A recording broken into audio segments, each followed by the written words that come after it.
Hi there. My name is Dave Zinman. I'm Vice President at Yahoo.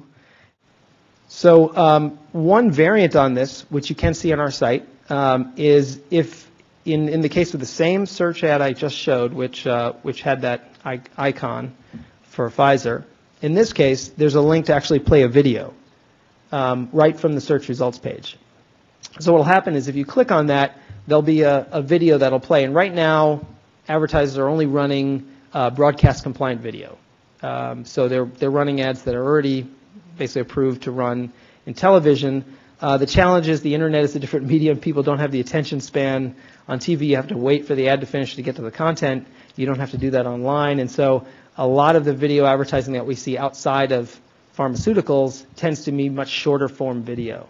And so what we'd like to see some greater clarity on is the ability to run shorter form video and pair it with the ISI information shown right as the video is shown. And in many ways, we think this is better than what we see in the more traditional long-form video, 30-second spot, 1-minute spot, is because the user can take as much time as they want to read the ISI information, and there are links to get more. And so we feel like this is a great solution, but again, we need the clarity to allow the advertiser to move forward to provide this and to have the certainty that this is acceptable.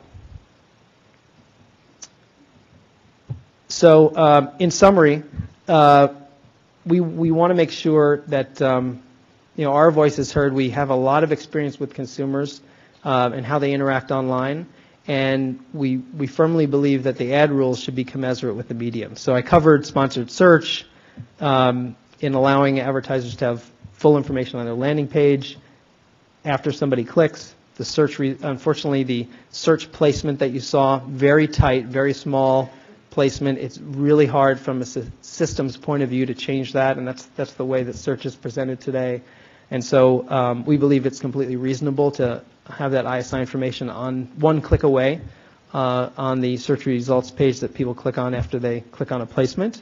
With rich ads in search, we highlighted an example where advertisers can include ISI in the link and can have a logo included in that. We're testing that. We're trying to determine how that can work.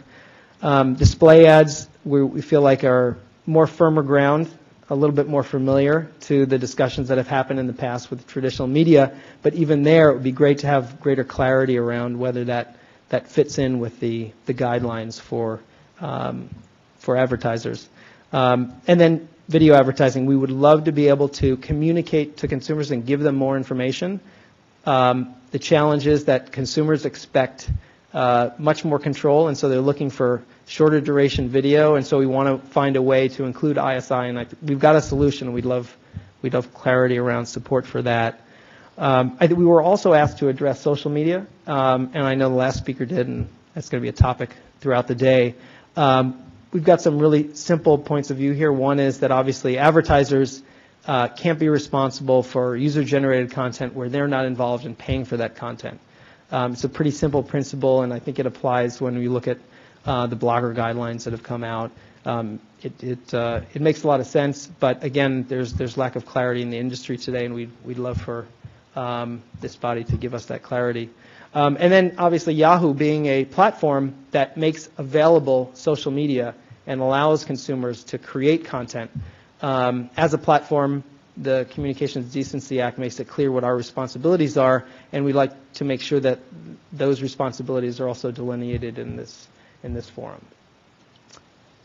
So with that, thank you very much. Thank you for your presentation. Any questions from FDA panel members? Ms. Davis? Thanks for your presentation.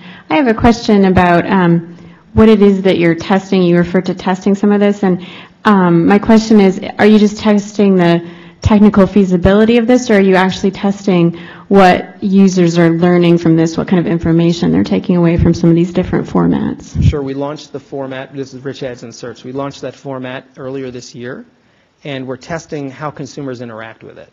Because consumers are very used to the standard way that search placements are presented, and if you make any change, and you'd be surprised if you change one character or one line, you change the way consumers interact. And so we're trying to understand how that interaction changes. There are also some systemic challenges we have where you add graphics into a search results page, you need to make that process very efficient, because we have literally hundreds of thousands of advertisers, and so we need to have the systems to support that. And so there are a bunch of challenges we're facing there as we try to scale that.